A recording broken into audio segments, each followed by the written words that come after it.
परिभवो तीर्थास्पदं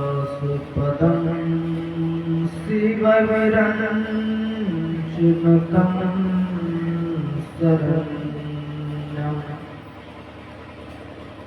वृत्तिहारतिहं प्रातपालभवाधिपोतं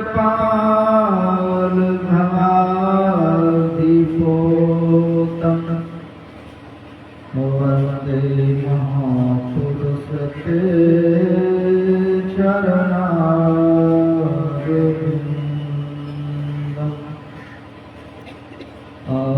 आदिगुरुदेव अनादिगुरुदेव अनंत गुरुदेव अखिल गुरुदेव शरण गुरुदेव शरण गुरुदेव श्री गुरु महाराज चरणारविंद नमो नमस्ते। बोलिए सद्गुरुदेव भगवान गुरुदेव भगवान गुरुदेव भगवान।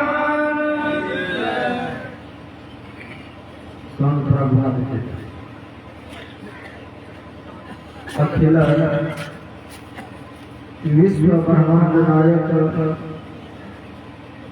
परम पिता परमात्मा सद्गुरुदेव के चरणों में कोटि नमन। मंचस्थ सर्वासीन साधु समाज, उपस्थित धर्म प्रेमी सज्जनों, भक्तिमती माताओं एवं आदरणीय क्षेत्रवासियों, आप सबको विदित है कि इस असार संसार से जित नारायण बाबू अपना पंच भौतिक शरीर त्याग करके परलोक गमन किया है और उसी के शांति हेतु यह संत मत का सत्संग रखा गया है।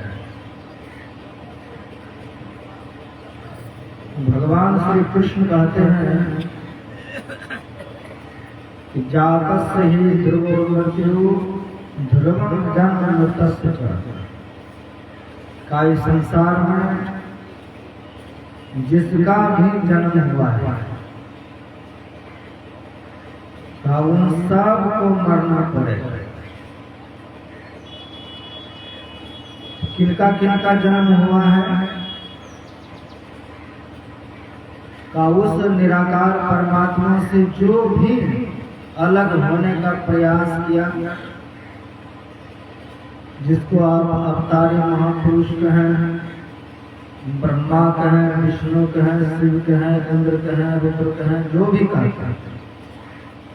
का वो रह नहीं सकता है।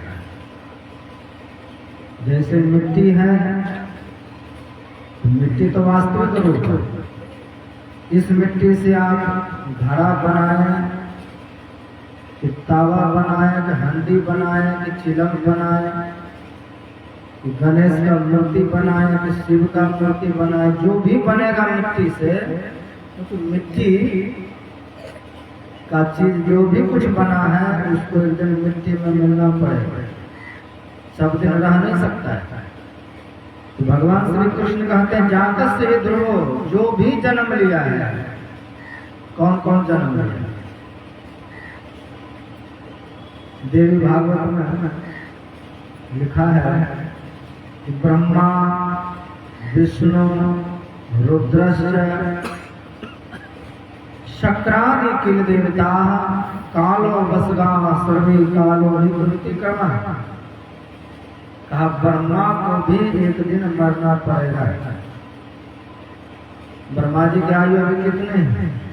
51 वर्ष। द्वितीय प्रार्थ 50 पार कर गया है ब्रह्मा। और जिस दिन 100 पूरेगा ब्रह्मा की आयु का ये ब्रह्मांड सहित 14 लोग विनष्ट हो गए। तो ऐसे ऐसे कितने ब्रह्मांड हैं? कहा बहुत सारे ब्रह्मांड हैं। जहाँ पर कहीं चतुर्भुज हम लोगों का जो ब्रह्मा है, ये 4 मुख वाले, कहीं पर 8 मुख वाले, कहीं पर 10 मुख वाले। गोस्वामी जो लिखते हैं, जिस परमात्मा से अनंत ब्रह्मा पैदा ले सकता है, अनंत ब्रह्मांड है, का रोम रोम ब्रह्मांड में देते तुलसीदास, का भगवान के रोम रोम में ब्रह्मांड है। जितना ब्रह्मांड उतना ब्रह्मा, उतना शिव, उतना विष्णु, उतना इंद्र, उतना मनु का जब ब्रह्मांड का लय प्रलय होता है तो उसमें सब को मरना पड़ता है। गुरु महाराज अपने प्रवचन में कहते हैं कि एक बार वशिष्ठ जी अपने पिता ब्रह्मा जी से पूछते हैं कि पिताजी, आप ही ब्रह्मा हैं तो और भी कोई ब्रह्मा है? तो मेरे जैसा तो बहुत ब्रह्मा है। तो वशिष्ठ जी की इच्छा हुई कि मैं दूसरा ब्रह्मांड देखना चाहता हूँ, कैसा था? ठीक है, तो रास्ता उसको बता दिया, इस रास्ते से जाओ तो तुम दूसरे ब्रह्मांड में प्रवेश कर जाओ।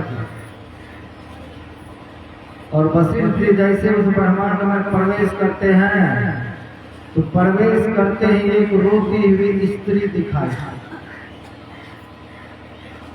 तो ब्रह्मा जी पूछते हैं वशिष्ठ जी कि आप रो क्यों रहे हैं? तो रोने का कारण है कि इस ब्रह्मांड का जो ब्रह्मा है उसने हमसे वादा किया था कि मैं तुमसे विवाह करूंगा। अब वो कह रहे हैं कि मैं तुमसे विवाह नहीं करूंगा, इसलिए मैं रो रही हूँ। इस ब्रह्मांड का ऐसा ब्रह्मा है जो झूठ भी बोलते हैं। आगे बढ़ा तो देखा ब्रह्मा जी, और ब्रह्मा जी को देखा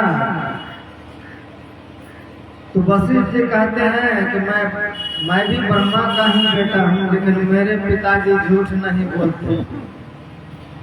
आप कैसे ब्रह्मा है जो झूठ बोलते हैं? तो कहा तुमको किसने कहा कि मैं झूठ बोल रहा हूँ? का ये रोती हुई स्त्री दिखाई दी, उसी ने कहा कि आप उनसे वादा किए थे कि विवाह करेंगे और आप इनकार कर गए, वो रो रही है। तो कहा वशिष्ठ, तुम अगर जान बचाना चाहते तो यहाँ से जल्दी भाग जाओ, क्योंकि अब इस ब्रह्मांड का लय होने वाला है, विनष्ट होने वाला है, महाप्रलय होने वाला है। तो बताओ अभी तुरंत प्रलय होगा, उनसे मैं विवाह करके क्या करूंगा? का बचना चाहते हो तो जल्दी भागो। तो वशिष्ठ जी उस ब्रह्मांड से भाग करके जैसे इस ब्रह्मांड में आया तो देखते देखते ब्लास्ट हुआ और सब शून्य आकाश में खो गया। जैसे गर्म तावे पर एक बूंद पानी दीजिए तो देखते देखते उसी तावा में लय हो जाता है। उसी तरह वो ब्रह्मा और ब्रह्मांड, वो स्त्री सहित पूरा ब्रह्मांड ही समाप्त हो गया। का 4 प्रकार के प्रलय हैं। एक है नित्य प्रलय, एक है निमित्त प्रलय, एक है आंशिक प्रलय, एक है संपूर्ण प्रलय, महाप्रलय। तो वो हमारे शरीर में भी रोज हो रहा है। जैसे जैसे हम लोगों का उम्र बढ़ते जा रहा है, भीतर का सेल रोज मर रहा है, कुछ न कुछ मर रहा है। एक दिन ऐसा होगा कि आपका मुख काम करना बंद कर देगा, एक कोना पार। एक समय आएगा कि आपका पैर करना बंद कर देगा, एक भाग पार, आंशिक प्रलय चालू। एक समय आएगा कि किडनी बंद, ये सब अंश अंश प्रलय है, छोटा छोटा प्रलय हो रहा है। मरेंगे नहीं लेकिन हो रहा है। ये दिन हार्ट का चलना बंद हो गया, संपूर्ण प्रलय, मर ही जाएंगे उस दिन, फिर बचने वाला कोई उपाय नहीं है। का ये प्रलय का सिस्टम संसार में भी, संसार में भी उसी तरह से रोज लोग मर रहे हैं, थोड़ा थोड़ा करके रोज मरता है। जहाँ बम ब्लास्ट हो रहा है देख रहे हैं वहाँ क्या हो रहा है। गोस्वामी तुलसीदास जी महाराज लिखते हैं कि अग जग जीव नाग नर देवा सकल जीव जग काल कलेवा। कलेवा का अल्पाहार, हम लोग नाश्ता करते हैं, जलपान करते हैं, तो ये जो थोड़ा थोड़ा मर रहा है ना, ये काल का नाश्ता है। ये काल का क्या है? नाश्ता है। थोड़ा थोड़ा अल्पाहार थोड़ा होता है। भोजन जब करते हैं तो पूरा पेट भर के खाते हैं। कई रोज जो जीव मर रहा है, भूकंप में, एक्सीडेंट में, आयु पूर्ण होने पर, नाव डूबने पर, जहाज क्रैश में, जहां भी मर रहा है लोग, कहा कि है सिर्फ अल्पाहार काल कर रहा है। सकल जीव जग काल कलेवा, काल का एक कलेवा है, नाश्ता रूप में थोड़ा थोड़ा खा रहा है। जिस दिन काल को बहुत ज्यादा भूख लग गए, सब पूरा समेट के खा लेगा, और पूरा जब समेट के खाएगा तो उसमें ब्रह्मा भी नहीं बचेगा, उसमें कोई बचने वाला नहीं। इसलिए देवी भागवत में कहा ब्रह्मा विष्णु रुद्रस्य शक्रादि, शक्रादि का मतलब है इंद्र, और इंद्र के वशीभूत जितने देवी देवता हैं, कुल देवता एक दिन मरेंगे। तो कहा मर गए तो इससे झंझट खत्म हो गया, ऐसी बात नहीं। कहा मरने में झंझट खत्म नहीं होगा। भगवान कृष्ण कहते हैं कि जाता से ही ध्रुव मृत्यु, जो जन्म लिया वो तो मरेगा। दूसरी बात बताया, जो मर गया उसको फिर जन्म लेना पड़ेगा, उसको भी आप नहीं रोक सकते। का कब तक? का जब तक आप अपने स्वरूप में नहीं लौटेंगे, तब तक आपकी हमारी वही गति होगी कि जन्म लो, मरो, मरो, फिर जन्म लो।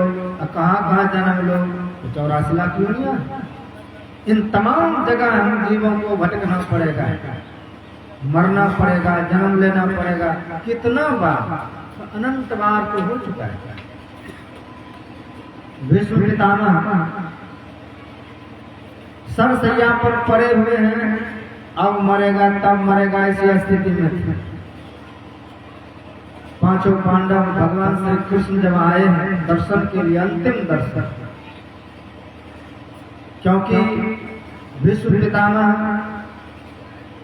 उस मुहूर्त का इंतजार कर रहे थे जब सूर्य दक्षिणायन छोड़ करके उत्तरायण जाने लग जाए। जब मैं खुद ध्यान के द्वारा पिंड त्याग करके ब्रह्मांड में प्रवेश कर जाऊं, उत्तरायण आ जाए, तब मैं अपना शरीर का त्याग करूंगा। विश्व पितामह को पिता ने कितना सुंदर आशीर्वाद दिया कि तुम्हारी जब इच्छा होगी तभी तुम अपना शरीर का त्याग करोगे। तो उसको जरूरी था कि 52 दिन तक सिर पर टंगे रहे। उसकी इच्छा होती तब मैं शरीर में नहीं रहूंगा, शरीर का त्याग कर देते। लेकिन क्यों रहा वो 52 दिन तक? इसलिए रहा कि मनुष्य शरीर मिला है मुक्ति के लिए। हड़बड़ा के इस शरीर को त्याग देना बुद्धिमानी नहीं है। कहीं इनसे काम लेना है तो जीवन भर राजनीति के चक्कर में रहे। हस्तिनापुर दिल्ली था, दिल्ली पर ही राजगद्दी था उस समय भी और अभी भी। तो हस्तिनापुर के गद्दे पर जो बैठते थे उसी को अपना पिता समझ करके उनकी सेवा करना उनका धर्म था कि हम राजा नहीं बनेंगे, सेवा सिर्फ करते। तो कहा जिसको इतना बड़ा वरदान मिला हो कि कोई कष्ट हो जाए, मन में हो गया अब शरीर में नहीं रहेंगे, शरीर त्याग देता हूँ, लेकिन शरीर में वो पड़ा रहा। उस मुहूर्त का इंतजार किया कि कब ऐसा मुहूर्त आएगा कि जब हम इस अंधकार मंडल को छोड़ करके प्रकाश में प्रवेश करेंगे, ब्रह्मांड में प्रवेश कर जाएंगे, तब शरीर का त्याग करेंगे। वो सोए सोए ध्यान करता है। मत समझे सिर्फ कर्म फल ही है उसके पीछे, कर्म फल के कारण तीर पर टंगे हुए हैं। वो भीतर भीतर ध्यान करके उस मुहूर्त को लाया कि तीन तीन उत्तरायण उसके सामने हो गए। एक सूर्य दक्षिण दिशा छोड़ करके उत्तर हुए, दूसरे में पिंड त्याग करके वो उत्तर दिशा की तरफ बढ़ गए, तीसरे नंबर में उत्तरा के गर्भ में जो भगवान श्री कृष्ण उतरे थे राजा परीक्षित को बचाने के लिए, वो स्वयं सामने हाजिर। तीन तरह के उत्तरायण। पांचों पांडव हाथ जोड़ करके कहते हैं जीवन भर तो आपकी सेवा नहीं कर पाए, राज के कारण, विपक्ष में बचने के कारण। भीष्म पितामह परम भक्त हैं, लेकिन वो विपक्ष में जाकर के बैठ गए। भक्त हैं तो क्या है, धर्म के विरुद्ध लोगों के संग में है, इसलिए भगवान श्री कृष्ण उसका ही भक्त है, फिर भी उसको मरवाया। जब तक ये मरेगा नहीं, ये विपक्षी लोग कमजोर नहीं होंगे, इसलिए मारो इसको सब मिलकर। उसको मरवाया। आज पड़े हुए हैं, भगवान श्री कृष्ण वहां पर हैं। पांचों पांडव पूछते हैं कि मैं आपकी क्या सेवा कर सकूंगा, क्या सेवा करूं आपकी। तब मेरी सेवा क्या करना चाहते हो, तब तो मैं अपना शरीर त्याग करके जा रहा हूं, तब फिर भी बताइए आपके शरीर छूटने के बाद आपके लिए मैं क्या करूं। कोई कह दे मेरे लिए स्मारक बना दो, कोई कहे नाच करो, कोई कहे नारदी करो, कोई कहे सत्संग करो। होता है ना कि जब मैं मर जाऊं तो मेरे लिए ऐसा ऐसा व्यवस्था करना, ऐसा भोज करना रहता है इच्छा। भीष्म पितामह कहते हैं कि जब मेरा शरीर छूट जाए तो ऐसे जगह पर जलाना है जहां पर कोई न जला हो, बिल्कुल सुच्चा भूमि अभूना। इसमें कौन सी बड़ी बात है, इतनी बड़ी धरती है, सब जगह थोड़े लोग जला है, कहीं भी आपको जला दें। तो भीष्म पितामह शुभ मुहूर्त देख करके उत्तरायण दिशा देख करके अपना प्रणाम किया, शरीर का त्याग किया। और जब शरीर त्यागे तो देवताओं ने पुष्प बरसाए, नगाड़े बजाए, स्वागत किया भव्य परलोक। यहाँ पर उनके लिए सुंदर सा पालकी बनाया गया। चारों पांडव बांधा दिए, एक पांडव आगे आगे अग्नि लेकर के चल रहे हैं। भगवान श्री कृष्ण भी उनके संग में है।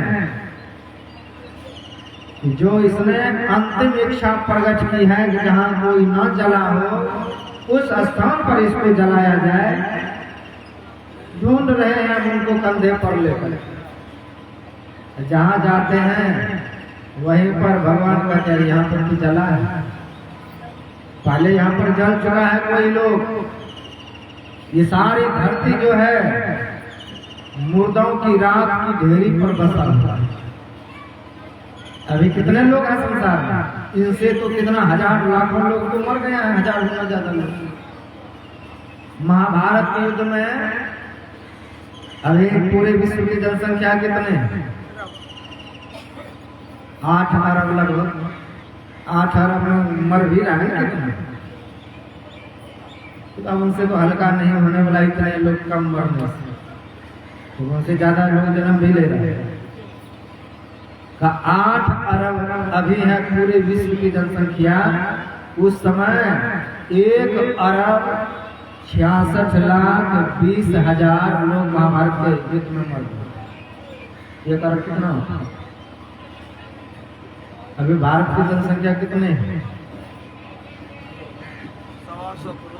वहाँ 1 अरब मर चुका। बताइए, 1 अरब 66,20,000 मरे और 24,000 उस खून की नदियों में डूब करके कहाँ लापता हो गया, पता ही नहीं चला। इतने लोग मरे। तब उस समय भारत इतना बड़ा नहीं था। आज जहाँ दंगा फसाद हो रहा है ईरान सब में, वो सब अपना भारत गंधार सब, जहाँ से रिश्तेदारी अपना होता था। धृतराष्ट्र का विवाह नहीं हुआ था, वो तो अपने रिश्तेदारियों में था सब। लेकिन धरती पर जाहिर लोग बढ़े, आतंकियों ने कब्जा करके देश को बांटते बांटते आज इतना सब बचा। ये भी भविष्य में क्या होगा कहना मुश्किल।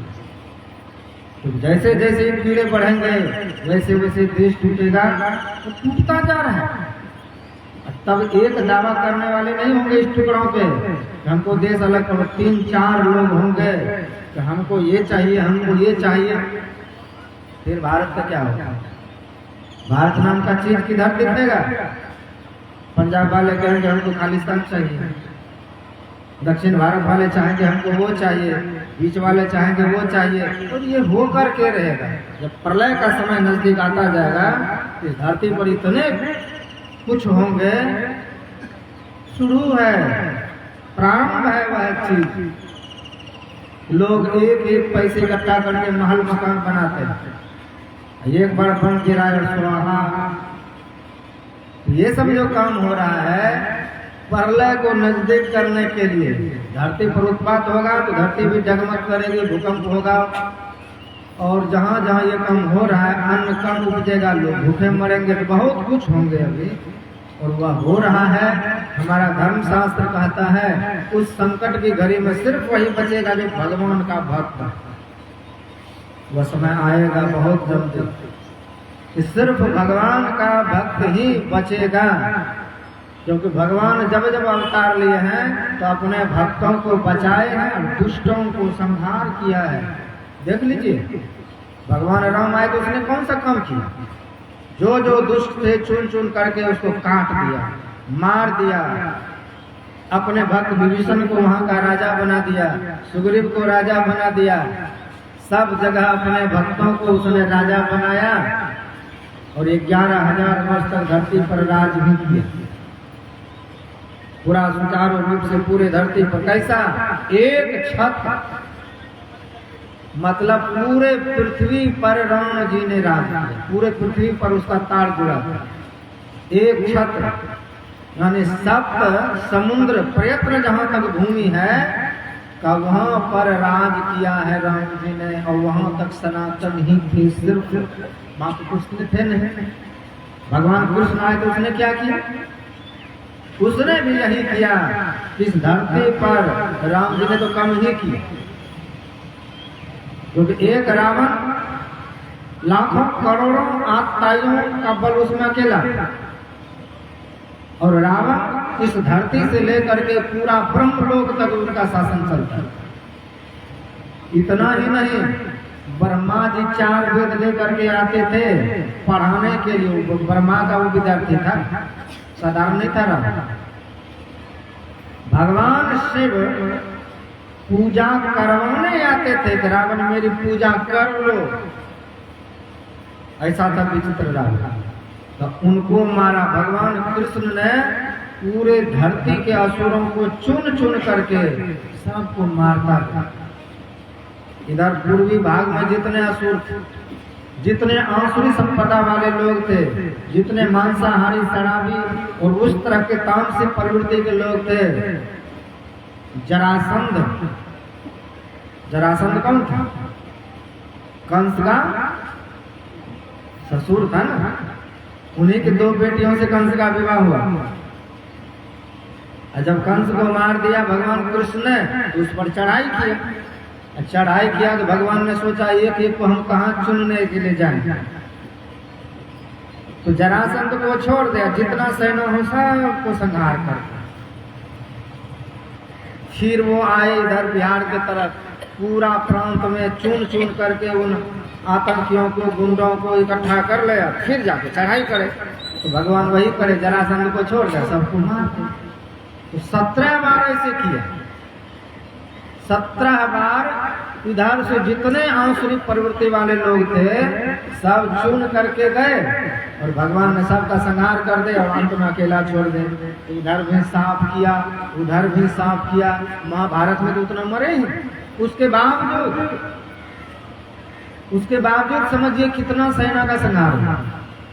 जब भगवान का अवतार होता है तो चुन चुन करके वो धरती पर से ऐसे व्यक्तियों को संहार करता है जो धर्म के विपरीत चलने वाला है, जो नास्तिक है, अधर्मी है, पाप करने में निपुण है, तो ऐसे लोगों को निशाना बना करके भगवान ने एक एक करके खत्म किया। जैसे किसान है, तो किसान भी तो चाहता है मगर खेत में मकई बोया हूँ तो मकई का ही फसल उसमें जंगल झाड़ बंधवाना हो, वो भी कुदाली चलाता है, वो भी स्प्रे करता है जंगल खत्म हो जाए। तो भगवान का वही करता है। तो एक बार में भगवान आते हैं और इस तरह के कर्म करके अपने भक्तों को राजा बना करके फिर चले जाते हैं। यही काम है भगवान का। अब बीच बीच में वो संत को भेज देते हैं, तो जो बच गया है उसको आप समझा करके सुधारिए, नहीं तो फिर मैं आने वाला हूँ। तो संत आपको नुनू बाबू कह के समझाता है कि भाई ध्यान कर लो, शराब छोड़ दो, मांस त्याग कर दो, व्यभिचार मत करो, चोरी मत करो, हिंसा मत करो। तो संतों का काम है समझाना। इसलिए गीतानंद स्वामी क्या कहते हैं कि मेरी मत मानो, अगर मेरी बात अच्छा नहीं लगता तो मत मानो। कौन कहता मानने के लिए? मेरी मत मानो, लेकिन यमराज तो मनाएगा, तेरा कर्म दंड तुझे मार कर भोगाएगा। संत का नहीं मानेंगे तो कोई बात नहीं। लोग दीक्षा लेकर के भी खैनी खा रहा है, लोग दीक्षा लेकर के भी सिगरेट पी रहा है, लोग दीक्षा लेकर के भी व्यभिचार कर रहा है। उस सबका क्या होगा? वो अच्छे हैं। जो गुरु से दीक्षा ले लिए हैं फिर भी वो अधर्म कर रहा है, फिर भी वो पाप कर रहा है, तो वो सब तो और खराब है ना। जिसने जानबूझ करके इस तरह से अधर्म को बढ़ा रहा है, जानबूझ करके दीक्षा लेकर के जो शराब की ओर जा रहा है, जानबूझ करके जो सब चीज कर रहा है, तब उस पर तो और भारी चोट पड़ने वाला है। इसलिए समझिए इस चीज को। हमारा धर्मशास्त्र कहता है गुरु अवज्ञा मृत्यु। गुरु बना करके दीक्षा लेकर के अगर आप विपरीत कर्म कर रहे हैं तब तो आप मरे हुए ऐसे ही। मरने के बाद क्या? मरे हुए ही, जिंदा में गिनती नहीं है। इसीलिए भगवान को आने का समय जब होगा, धरती पर इसी तरह का उत्पात होगा, सफाई होगा, कचरा साफ होगा, बचेगा कौन? जो भगवत भक्त होंगे, भगवान का जो परम भक्त होंगे, उसकी भगवान रक्षा करेंगे हर हालत में, दुष्टों का संहार करेंगे। इसीलिए सभी संतों ने क्या कहा? कबीर साहब कहते हैं, सुनो भाई साधु। साधु